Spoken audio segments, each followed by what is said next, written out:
Someday, Angeline by Louis Sachar. Chapter 8. Mr. Bone let me feed her fish. Abel and Gus finished their rounds, drove to the dump, and then waited in line behind all the other garbage trucks. It was the same thing every day. All the garbage collectors in the county finished at just about the same time, so there was always a traffic jam at the dump. They heard the guy in the truck behind them blast his horn as if he thought it would help that speed things up. I don't know how to talk to her, said Abel. Angeline? Questioned Gus. Come on, she's easy to talk to. For you, said Abel, you two always hit it off great together. She likes you a lot. She likes you too, said Gus. I don't know, said Abel. I guess so. I mean, I'm her father, and I know she loves me, but that doesn't mean she likes me. I can't seem to talk to her. We never say more than a few words to each other. All you have to do is talk to her, said Gus. There's nothing to it. She's been drinking salt water, said Abel. Last night she sat on the floor reading a book with a glass of salt water at her side. Why would she drink that? I guess she likes the way it tastes, said Gus. What's there to taste? Asked Abel. It's just salt and water. Gus shrugged. I've heard that drinking salt water can make you crazy, Abel added. I don't think so, said Gus. Salt doesn't make you crazy, and neither does water. I don't see how salt water would. I don't know, said Abel. I once read a book about some men trapped on a lifeboat, and one of them drank salt water and he went crazy. It was supposed to be a true story. Well, I don't know, said Gus. Ocean water has more in it than just salt. They moved up another space in line. She's too smart for me, said Abel. I never know what to say to her. Gus laughed. How about asking her why she likes to drink salt water? How? Abel asked him. How can I ask her something like that? Gus laughed again. That's a real tough problem. Maybe you could say, Angeline, why do you like to drink salt water? Sure, said Abel. You make it sound so easy. It was finally their turn. They swung the truck around, quickly dumped their garbage, then headed for the garage where they would park the truck and get into their own cars. Angeline stood on her tiptoes, turned on the faucet over the kitchen sink. She stuck a glass under and filled it halfway with water. She picked up the salt shaker from the counter, then sprinkled some salt into the glass. She took a sip, then added more salt. She took another sip, and this time added more water. Another sip, and she added salt again. She tasted it and smiled. Perfect. She stood back on her tiptoes and turned the water off. She brought the glass into the living room, where she slowly drank the water while she read her book. The one-eyed pirate had captured the beautiful lady and told her that unless she married him, she would have to walk the plank. She had until sundown to decide. As the appointed hour approached, she stood at the edge of the plank, with her hands tied behind her back. Her face stared nobly into the pink sky. Alas, she thought, 'tis better to die with honor than live a life of shame. Tears rolled out of Angeline's eyes. She wiped her nose on her sleeve. She perked up, though, as she heard her father open the door. Don't hug me until I take a shower, he said. Will you take me to the beach sometime? She asked him. No, he said flatly. No, I can't. What about Mitchell Beach? It's real close. Gary's family goes all the time. I said no, her father sternly repeated in a voice that told her she'd better not ask again. She didn't say anything, but turned her back on him, demonstrating that she didn't think it was fair. He walked into the bathroom and showered. He felt bad for having been so harsh with her, especially since he had decided that he would try and talk with her just like Gus. He put on his pajamas and robe and walked out into the living room. She was on the couch reading.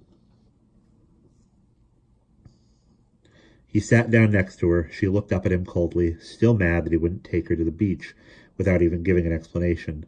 He tried to think of a way to begin. So, he said, what's new? Oh! She exclaimed, remembering Gary's joke. An animal at the zoo! She burst out laughing and forgot all about being angry. Okay, fine, said Abel, even though he had no idea what she was talking about. He wanted to show her that he could talk and laugh with her too, just like Gus. How was school today? He asked. Angeline smiled as she remembered the good time she had had that day. It was one of the few days she had ever enjoyed school. Mr. Bone let me feed her fish, she said gleefully. Okay, fine, said Abel. He wondered how such a simple sentence could be so confusing. Then he thought a while before saying another word, then asked, Who is Mr. Bone? She's a wonderful teacher, said Angeline, happy to tell her father all about her. She's got 2 fish tanks, and yesterday she gave me a fish shaped like a cookie. She laughed. I mean, a cookie shaped like a fish, which I ate. Okay, fine, said Abel. They were talking, but it was like they were speaking two different languages. He wondered if she was trying to confuse him on purpose because he wouldn't take her to the beach. More likely, he figured she was just too smart for him. However, he didn't want to let on. So, he did his best to keep up with the conversation. I thought you didn't like your teacher, he said. I don't, said Angeline. I hate Mrs. Hardlick. She's my teacher. Mr. Bone is Gary's teacher. She's wonderful. He stared at her in awe. Is Mr. Bone a woman, he asked. Angeline nodded. She's real nice. And her name is Mr. Bone? Abel asked. Yes, Angeline told him. She knew it didn't make any sense. Okay, fine, said Abel. I understand. You do? Questioned Angeline. Sure, he said. He didn't want her to know that he didn't understand. But what he didn't realize was that she didn't understand either, so that if he had just told her he didn't understand, she would have understood. But when he told her he understood, then she didn't understand. Explain it to me, she said. He couldn't believe it. What's this? He wondered. Now she's giving me a test? Explain what? If she's a woman, why is her name Mr. Bone? Angeline asked. I don't know, he shouted in frustration. You're the one who said it, not me. She's a lady, her name is Mr. Bone, and she teaches at a school of fish. She feeds them cookies shaped like Gary. She laughed. Angeline liked it when her father told her jokes. Abel was too upset to notice he had made her laugh. Okay, fine, he said, again starting all over. What else happened at school? Guess what? She asked him. I give up. What? He asked, happy to play along. I was elected Secretary of Trash, she said proudly. That sounds very interesting, he said. Do you enjoy that? Yes, it's lots of fun, Angeline said. Good, he said. Do you want to tell me about it? Well, see, when everyone else goes to recess, I stay inside and collect the garbage. I didn't think I'd win, but Philip Corbin nominated me, and Christy Mathewson seconded the nomination. His face reddened. You do what? He demanded. I collect the garbage, just like you. He felt like his insides were being ripped apart. I thought you might be able to give me a few pointers, she said. No, he told her as he stood up. You know, Angeline continued. Like, is it better to crumple up the paper before you throw it in the waste paper basket? No, he repeated much louder this time. No, I'm not giving you any pointers. And no, you're not going to be a garbage collector. Angeline started to cry. But... No, he shouted. He was furious. That isn't what you were going to school for. Someday, Angeline, you'll be a doctor or a lawyer, but not a garbage collector. You never know, she whimpered. Oh, yes, I do, he shouted. She was afraid he was going to hit her. She had never seen him so angry.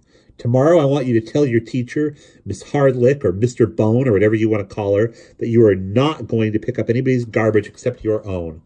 Angeline buried her face in a throw pillow. I'll see if I can resign, she said. If your teacher doesn't like it, tell her to talk to me, he told her. He looked at her crying into the sofa, then walked away into the kitchen. She sat up. It isn't fair, she cried, and headed for the bathroom. That's what you do! She slammed the bathroom door. Then she opened it and slammed it again. Abel turned on the kitchen sink and splashed water in his face. I can't even talk to her, he muttered. He sighed as he thought about her, He sighed at the thought of her crying in the bathroom. He sadly began preparing dinner.